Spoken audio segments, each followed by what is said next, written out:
Subscribe करें हमारे YouTube channel साधना gold को और पाएं वीडियो सबसे पहले। और हाँ, बेल आइकन दबाना ना भूलें। जीवन में यदि अपने जीवन को हर हमेशा जीना चाहते हो, हर हमेशा ऐसा कोई भी दिन ना हो ब्रह्मांड में या भारत विश्व में कि रोज भगवान सुखदेव जी और महाराज परीक्षित का संवाद नहीं चलती हो। हजारों लाखों जगह कहीं न कहीं कथा होती होगी और कहीं आपस में बैठकर लोग सत्संग करते होंगे, तो महाराज परीक्षित की चर्चा, भगवान सुखदेव जी की चर्चा, क्योंकि यहाँ भक्त और भगवान दोनों की महिमा को भागवत बढ़ाते हैं।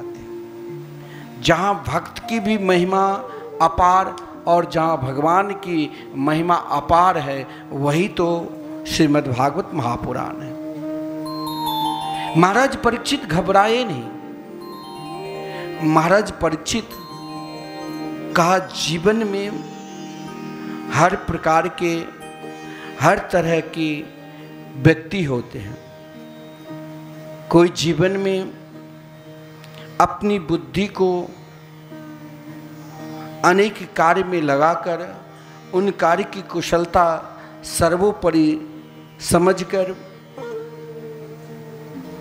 धन अर्जन में लगे रहते हैं। महाराज परीक्षित ने सोचा कि अब मुझे भी मरना पड़ेगा, तो क्या इस पृथ्वी के सम्राट यदि मैं बना हूँ, समस्त धन को यदि मैं एक जगह एकत्रित करके सर्वस्व दान दे दूं या सर्वस्व किसी को दे दूं और वो मुझे बचा सकता है कि तुम नहीं मरोगे?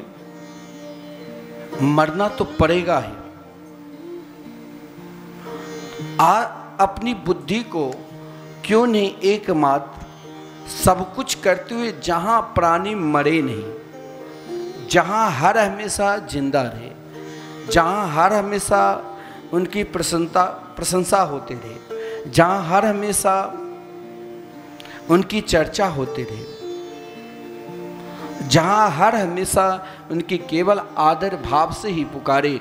कभी आप कहीं नहीं सुना होगा भागवत में, कभी कभी भगवान की तो निंदा आप जरूर सुने होंगे, लेकिन महाराज परीक्षित की निंदा कहीं कोई भी प्राणी नहीं कर सकते,